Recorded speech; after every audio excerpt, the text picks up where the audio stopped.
बिहार की द्वितीय राजभाषा उर्दू के प्रचार प्रसार को लेकर सोमवार को भागलपुर के टाउन हॉल में फरोग-ए-उर्दू सेमिनार, मुशायरा एवं कार्यशाला का आयोजन किया गया। कार्यक्रम का उद्घाटन जिलाधिकारी सुब्रत कुमार सेन और आगत अतिथियों ने किया। कार्यक्रम 3 सत्र में आयोजित किया गया। हबीब मुर्शिद खान ने बताया कि प्रथम सत्र में सेमिनार, दूसरे सत्र में मुशायरा और तीसरे सत्र में कार्यशाला आयोजित की गई। जिला उर्दू भाषा कोषांग के बैनर तले आयोजित कार्यक्रम में जिलाधिकारी सुब्रत कुमार सेन, RTA बारिश खां, प्रोफेसर कमर जहां, जिला उर्दू भाषा कोषांग की प्रभारी सह वरीय उप समाहर्ता कोमल किरण समेत कई अधिकारी मौजूद रहे। इसके पूर्व एक दिवसीय कार्यशाला में आए मेहमानों का स्वागत बुके एवं अंग वस्त्र देकर किया गया। कार्यक्रम के दौरान DM सुब्रत कुमार सेन ने प्रतियोगिता में सफल बच्चों को पुरस्कृत किया। वहीं मंच से DM सुब्रत कुमार सेन ने कहा कि हिंदी और अंग्रेजी भाषा की तरह उर्दू जुबान और तालीम की बड़ी अहमियत है। साथ ही उन्होंने बताया कि सरकार की ओर से उर्दू के प्रोत्साहन के लिए कई कार्यक्रम चलाए जा रहे हैं, जिसका लाभ विद्यार्थियों को उठाना चाहिए। सेमिनार के दौरान यह बात भी सामने निकल कर आई कि अगर यह जुबान मरेगी तो एक कौम मर जाएगी, इसलिए आज जरूरत है उर्दू भाषा को जॉब से जोड़ने की। वहीं वक्ताओं ने अपने संबोधन में उर्दू जुबान की मिठास पर रोशनी डाली। बताया कि उर्दू एक सिरी जुबान है, ये किसी एक मजहब की नहीं बल्कि सभी की भाषा है। मंच संचालन करते हुए डॉक्टर हबीब मुर्शिद खान ने बताया कि उर्दू की तरक्की के लिए भागलपुर जिला प्रशासन की ओर से लगातार काम किए जा रहे हैं। उन्होंने उर्दू जुबान की तारीफ में कहा कि सलीके से हवाओं में जो खुशबू घोल सकते हैं, कुछ लोग अभी जिंदा हैं जो उर्दू बोल सकते हैं। जबकि उर्दू भाषा के जानकार फैयाज हुसैन फैयाज ने कहा, जश्न उर्दू का हर एक साल मनाया जाए, प्यारी उर्दू को जरा दिल से लगाया जाए, बाद इस जश्न के हम सबको यह भी याद रहे, ये सबक कौम के बच्चों को पढ़ाया जाए। वहीं संचालन करते हुए सादिक ने कहा कि मुशायरा में काजिम अशरफी, अरशद रजा, कमर तावा, अली शेर बिस्मिल, मंजर सफक, सहजोर अख्तर, अरशद मुश्ताक, सहाबुद्दीन, मोहम्मद शब्बीर आलम, मोहम्मद रहमानी समेत कई शायरों ने अपने कलाम की प्रस्तुति दी। इस अवसर पर डॉक्टर शाहिद रजा जमाल, एनुल हुदा, डब्लू बहीदी, राहत आलम, महजबी, खालदा नाज, तबस्सुम, कमलकांत, सिराज अहमद, मनोज मिश्रा, मोहन ठाकुर, अजय सिंह समेत काफी संख्या में लोग मौजूद थे। सब लोग इस कार्यक्रम को साल में एक बार जो आयोजित होता है, बहुत अच्छे से आयोजित ये लोग कराते रहते हैं। और इस बार तो आप लोग देख रहे हैं कि एक भव्य जो है टाउन हॉल बना है। तो जब EDC आई हमसे बात करने के लिए, तो उनको मैंने यही बोला कि इस बार टाउन हॉल में कराइए। और काफी संख्या में पार्टिसिपेंट्स भी आए हुए हैं। सारे शहर के, जिले के जितने भी हमारे सम्मानित लोग हैं जो शिक्षा के क्षेत्र में या अन्य क्षेत्रों में कार्य कर रहे हैं, स्टूडेंट्स हैं, टीचर्स हैं, सब लोग आए हुए हैं और बहुत अच्छा कार्यक्रम यहाँ आयोजित हुआ है। तो सबसे पहले तो मैं बधाई देना चाहूँगा पूरी टीम को, चाहे वो उर्दू कोषांग की हो या जितनी भी संस्थाएं, जितने संगठन, जितने एजुकेशनल इंस्टीट्यूशन, सब लोग इसमें मेहनत करते हैं। तो मैं सबको धन्यवाद और बधाई देना चाहूँगा इस बेहतर कार्यक्रम के लिए। और हम लोग सब लोग जानते हैं इस चीज को कि राज्य सरकार लगातार ये प्रयास कर रही है, चाहे वो पढ़ाई लिखाई के क्षेत्र में प्रोत्साहन राशि देने की या छात्रवृत्ति की बात हो, या कोई अपनी उद्यमी बन करके खुद अपनी उद्यमिता दिखाते हुए अपने परिवार का अपना भरण पोषण अच्छा करना चाह रहा है, उसके लिए भी अल्पसंख्यक कल्याण विभाग की, उद्योग विभाग की बहुत सारी स्कीम्स है। उसके बारे में मैं डिटेल में यहाँ नहीं जाऊंगा। आजकल सब कुछ सोशल मीडिया पर है, विभाग के वेबसाइट पर है। आप जाइए, वहां जाकर के विभाग की साइट पर आप देखिए कि कौन सी स्कीम्स जो है वो आपको सूट कर रही है। इसमें सभी उर्दू टीचर शामिल हैं और उनका भी जो है कार्यशाला है।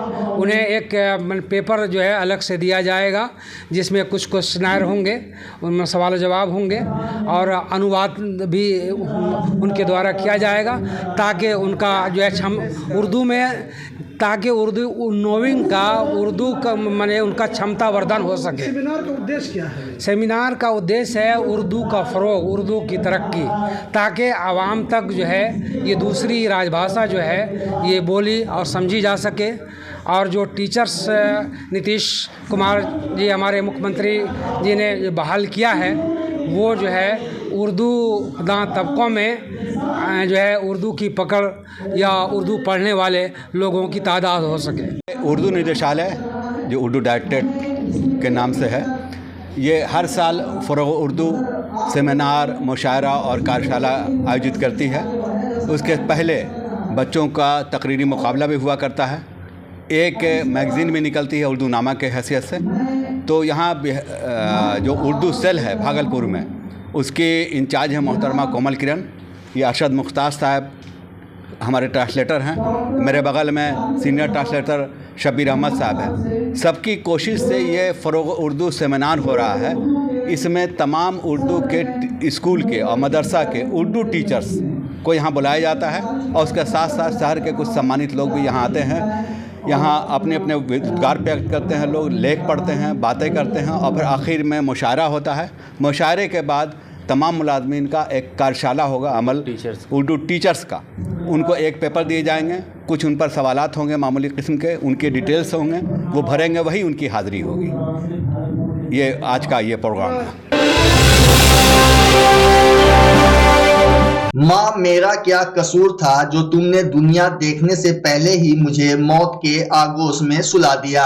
अगर ये मासूम बोल पाता तो शायद मरने से पहले अपनी माँ से यही पूछता कि ए मेरी माँ, जब मुझे फेंकना ही था तो तूने जन्म दिया ही क्यों। दरअसल इंसानियत को शर्मसार करने वाली एक तस्वीर भागलपुर जिले के जोगसर थाना क्षेत्र से सामने आई है, जब एक नवजात बच्चे का छत बिछत सब SM कॉलेज रोड स्थित काली मंदिर के पास मुख्य सड़क पर देखा गया। नवजात शिशु का शव देखते ही वहां पर सैकड़ों लोगों की भीड़ जमा हो गई। बच्चे के शव की खबर मानो जंगल में आग की तरह फैल गई। देखते ही देखते आसपास के लोग इकट्ठा होने लगे। तभी स्थानीय लोगों के द्वारा इसकी सूचना जोगसर थाना पुलिस, बरारी थाना और नगर निगम को दी गई। वहीं सूचना के लगभग 2 घंटे तक ना पुलिस पहुंची, ना नगर निगम कार्यालय के कोई भी अधिकारी। वहीं करीब 2 घंटे तक क्षेत्र के सीमा विवाद का पुलिस बहाना बनाती रही। इसके बाद मौके पर जोगसर थाना पुलिस पहुंची और नवजात शिशु के शव को कपड़े में ढक लिया। इस दौरान पुलिस ने स्थानीय लोगों से जानकारी लेने की कोशिश की, लेकिन लोग कुछ भी बताने को बचते रहे। बता दें कि SM कॉलेज गंगा घाट पर फेंके हुए नवजात बच्चे के शव को आवारा कुत्ते मुंह से लेकर सड़क पर घूम रहे थे। भागलपुर के सिकंदरपुर में तिलका मांझी भागलपुर विश्वविद्यालय के रिटायर्ड प्रोफेसर अंजनी कुमार ठाकुर के यहाँ मगध यूनिवर्सिटी की स्नातक की 1.5 लाख कॉपियां मिली है। बताया जा रहा है कि इसे मूल्यांकन के लिए उनके आवास पर भेजा गया था। सभी कॉपी 2021-22 सत्र की है, जिसका रिजल्ट भी जारी हो चुका है। रविवार की देर रात को ये कॉपियां ट्रक पर लादकर बोधगया भेजने की तैयारी चल रही थी। इसी बीच स्थानीय लोगों ने संदेह होने पर मोजाहिदपुर पुलिस को सूचना दी, जिसके बाद पुलिस ने ट्रक को वहीं रोक दिया और मगध यूनिवर्सिटी के परीक्षा नियंत्रक से बात की। फिर अंजनी ठाकुर से आवेदन लेने के बाद ट्रक को बोधगया रवाना कर दिया गया। प्रोफेसर अंजनी ठाकुर ने बताया कि मगध विश्वविद्यालय ने इस वर्ष जून में मेरे पास मूल्यांकन के लिए कॉपी भेजी थी। यहाँ अलग अलग विषयों के प्रोफेसर से कॉपी की जांच कराता हूँ। किसी ने पुलिस को गलत सूचना दे दी थी। उन्होंने कहा कि नियम के अनुसार सभी काम हुआ है। इधर मगध यूनिवर्सिटी के परीक्षा नियंत्रक आनंद कुमार ने बताया कि यह सामान्य व्यवस्था है। अनुभवी शिक्षकों को मूल्यांकन का काम दिया जाता है। लगभग 4 लाख कॉपी थी। सारी कॉपी आपके पास आई थी? किस माने सेशन की थी ये कॉपियाँ? ये 21-22 पहले का आई था। 21-22? हाँ। और सेशन लेट होने की वजह से हाँ पहले भेज भी चुके हैं कॉपी। Part 1, part 2, part 3? हाँ वही सब। तो आपको सर भेजा गया था? नहीं, कुछ सब्जेक्ट का था, कुछ सब्जेक्ट वहाँ भी देता गया होगा। हाँ, जो हमारे यहाँ आया वो हम भेजे। काफ़ी चूँकि डिस्ट्रीब्यूट था, क्षेत्र में नहीं था, तो ये जानकारी हमको नहीं दी है। सारे जगह से इकट्ठा करके उसके बाद हाँ कभी जानकारी आपको नहीं नहीं, दी? पहले कोई जानकारी नहीं थी। नहीं दी। जानकारी मिली तो अभी कैसे जानकारी मिली? स्थानीय लोग वहाँ से फोन किए थे। क्या सीनियर पदाधिकारी से भी? हाँ, हमारी बात हो रही है, उनसे दिशा निर्देश हम लेंगे। भागलपुर का एकमात्र ऐसा सरकारी अस्पताल जहां हजारों की संख्या में रोज मरीज अपने इलाज के लिए पहुंचते हैं और अपना इलाज कराते हैं।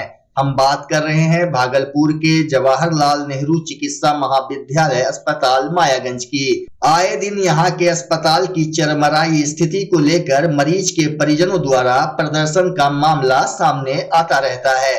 वहीं कभी एक्सरे मशीन बंद तो कभी मेडिसिन विभाग बंद तो कभी अन्य विभाग बंद होने से मरीज को काफी परेशानियों का सामना करना पड़ता है। आज फिर ऐसा ही कुछ मामला सामने आया है। दूर दराज से आए मरीज अपने इलाज के लिए घंटों रोते, तड़पते और दर्द से कराहते दिखे।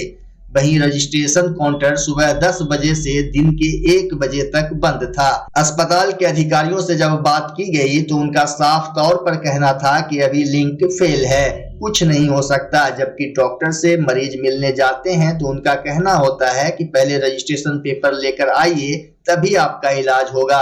अब ऐसे में सवाल यह उठता है कि मरीज आखिर करे तो क्या करें। जैसे ही लाइन में लगे हुए हैं, बोल रहे हैं लिंक ही नहीं है, बहुत दूर से आए हुए हैं, परबत्ता से आए, खगड़िया डिस्ट्रिक्ट से। पेशेंट को क्या परेशानी है? सर में दर्द है पेशेंट को, सर में दर्द है। सुबह से दर्द था तो आज 10 बजे से ही आए हैं दिखाने के लिए। कोई व्यवस्था नहीं है, कब से खड़े हैं, कोई व्यवस्था नहीं है, लापरवाही है सबका। कब से बोला लिंक ही नहीं है, लिंक ही नहीं है। हाँ, 11:15 बजे आए तब तक में यहाँ लिंक मतलब बंद हो चुका था। उसके बाद में 1 घंटा के बाद यानी कि अब 2 बजने वाला है पर अभी तक नहीं आया है। हाँ, बार-बार टाल किया जा रहा है। बच्चा जब जन्म लेता है तो कई बार बच्चा तुरंत नहीं रोता है, रोने में देर हो जाता है। ऐसे में बच्चा क्षतिग्रस्त हो जाता है और उसके बचने की संभावना कम हो जाती है। और यदि बचा तो भविष्य में उसमें विकलांगता की समस्या आती है, जिसे सीपी कहते हैं, जिसका कोई माकूल इलाज नहीं है और ज़िंदगी भर बच्चा विकलांगता से जूझ सकता है। ऐसे में पूरे संसार में कूलिंग थेरेपी का सहारा लिया जाता है। जन्म से ठीक 6 घंटा के अंदर यदि उसको कूलिंग थेरेपी दिया जाए तो उससे उसका सीपी की समस्या कम होती है और बचने की भी संभावना बढ़ती है। पहली बार बिहार झारखंड में आपके शहर के स्नेह नवजात शिशु बाल सेवा केंद्र में यह मशीन उपलब्ध है। कभी भी ऐसी बात हो कि बच्चा रोने में विलम्ब हो गया तो आप स्नेह नवजात शिशु बाल सेवा केंद्र में जरूर संपर्क करें।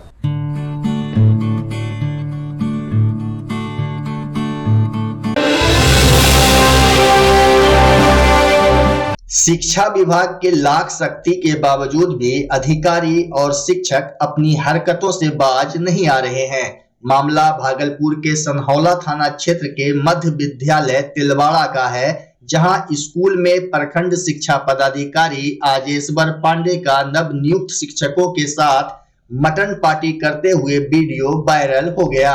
मामले को लेकर बताया जा रहा है कि पूर्व प्रधानाध्यापक शीला कुमारी और वर्तमान प्रधानाध्यापक श्यामानंदन सिंह के बीच किसी बात को लेकर विवाद चल रहा था, जिसे निपटाने के लिए प्रखंड शिक्षा पदाधिकारी आजेश्वर पांडे स्कूल पहुंचे थे।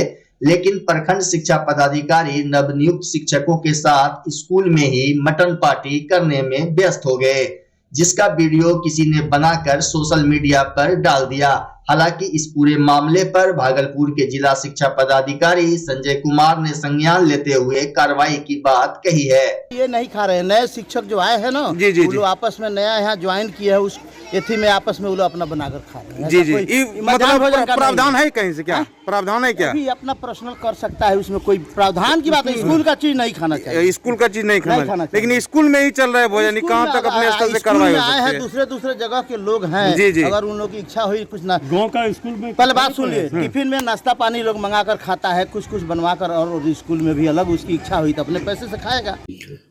सनहौला प्रखंड के मध्य विद्यालय तिलवाड़ा जो अब अपग्रेडेड होकर के उच्च माध्यमिक विद्यालय में कन्वर्ट हो गया है, वहाँ पर यह मामला प्रकाश में आया कि फुल फ्लेजर एचएम उनको ऐसे कि पूर्व के जो कार्यकारी एचएम थे प्रभार नहीं दे रही थी, उनसे ऐसे परीक्षा भी की गई थी पूर्व में। परीक्षा का जवाब नहीं देने की वजह से उन्हें ऐसे निलंबित कर दिया गया है और विभागीय कार्रवाई के अधीन रखा गया है। साथ में ही उस विद्यालय में एक और घटना घटी है जिस पर ऐसे कि वर्तमान के प्रधानाध्यापक और अभी वर्तमान में जो प्रखंड शिक्षा पदाधिकारी हैं उनसे भी स्पष्टीकरण किया गया है, उन पर भी कार्रवाई की जाएगी। भागलपुर मधुसूदनपुर थाना क्षेत्र के पुरानी सराय स्थित कर्ण विहार कॉलोनी में एक किराएदार अपनी पत्नी को गोली मारने का प्रयास कर रहा था, तभी मकान मालिक ने ऐसी हरकत करने से उसे रोका, जिसके बाद किराएदार ने क्रोध में आकर मकान मालिक दिनेश गुप्ता के घर में आग लगा दी। घटना बीते रविवार देर शाम की है। वहीं इस आगलगी की घटना में जेवरात, नकदी, कागजात सहित अन्य कई कीमती सामान जलकर राख हो गए। स्थानीय लोगों ने तत्काल घटना की जानकारी मधुसूदनपुर थाना पुलिस और फायर ब्रिगेड को दी। सूचना पर पहुंची फायर ब्रिगेड की टीम ने स्थानीय लोगों की मदद से करीब 1 घंटे कड़ी मशक्कत के बाद आग पर काबू पाया। मकान मालिक दिनेश गुप्ता की पत्नी मधुमिता ने बताया कि सुनील सिंह अपने पत्नी के साथ मेरे मकान में किराए पर रहते थे। वहीं बीते शुक्रवार को दोनों में किसी बात को लेकर विवाद हो गया, जिसके बाद सुनील ने गुस्से में आकर जान मारने की नीयत से अपनी पत्नी पर गोली तान दी, जिसका हम लोगों ने विरोध किया। वहीं बीते रविवार की देर शाम सुनील सिंह ने घर में आग लगा दी। पति पत्नी के बीच का झगड़ा वो सीधे मेरे ऊपर उतार दिया, मेरे घर में आग लगा दिया आके सुनील सिंह। उसकी माँ का नाम बीना देवी है। हम लोग यहाँ से 6-6:15 बजे गए हैं अपने दूसरे घर पे जहाँ मेरी माँ सब रहती है। उसके बाद वो कभी भी आके लगा दिया सुने में। कौन लगा दिया? सुनील सिंह। यहाँ पे मेरा रेंटर है। उससे भी पहले आप लोगों का विवाद चलता था क्या? कभी नहीं, मेरा कोई विवाद नहीं है। उसका उसकी पत्नी के साथ विवाद है, मगर वो फालतू का हम लोग से झंझट ले रहा था। आज सुबह में वो बोल रहा था कि मेरे को गोली मार देंगे। बिहार के रोहतास जिले के आयर कोटा इलाके मोडिहा में एक डॉक्टर से बेखौफ बदमाशों ने क्लिनिक में घुसकर 20 लाख रुपए की रंगदारी मांगी। वहीं रंगदारी नहीं देने पर अंजाम भुगतने की धमकी भी दे डाली। ऐसे में डॉक्टर का पूरा परिवार दहशत के साए में जी रहा है। वहीं डॉक्टर ने थाने में लिखित शिकायत दर्ज कराई है, जिसके बाद पुलिस मामले की जांच में जुट गई है। दरअसल पीड़ित डॉक्टर मनोज कुमार पंडित का आयर कोठा थाने क्षेत्र के मोडिहा में जय अर्जक इलेक्ट्रो होम्योपैथ चिकित्सालय लकबा अस्पताल है। इसी अस्पताल में वह अपने परिवार के संग रहते हैं। उन्होंने बताया कि अस्पताल में मरीजों को देखने के बाद जब वह गेस्ट हाउस में बैठे थे, इसी दरमियान सफेद रंग की स्कॉर्पियो पर सवार कुछ लोग उनके क्लिनिक में घुस आए और डॉक्टर कहाँ है पूछते हुए स्टाफ से बदतमीजी करने लगे। साथ ही 20 लाख रुपए रंगदारी देने की बात कही। हम रात्रि में 9:30 बजे के आसपास में खाना खाने बैठे हुए थे अपने गेस्ट रूम में। एक दो हमारे साथ डॉक्टर थे, मित्र थे, खाना उना खा रहे थे। इसी संदर्भ में एक अनजान व्यक्ति आया, हमारे कंपाउंडर लोग जो नाइट ड्यूटी में लोग था उसके साथ गाली गलौज किया और गाली गलौज करने के बाद सीधे मुझे बोला कि डॉक्टर से मिलाओ, डॉक्टर कहाँ है। जब अपना पूछताछ किया कि बात क्या है, और इसके बाद हाथापाई करते हुए सीधे हमारे अंदर गेस्ट रूम में चला गया और वहीं पे हमको जान से मारने की धमकी और 20 लाख रुपया का रंगदारी टैक्स मांग रहा था। बोला कि तू 2 से 3 दिन में अगर नहीं देते हो तो फिर हम लोग या तो गोली मार देंगे तो फिर तुम्हारे बच्चे को अपहरण कर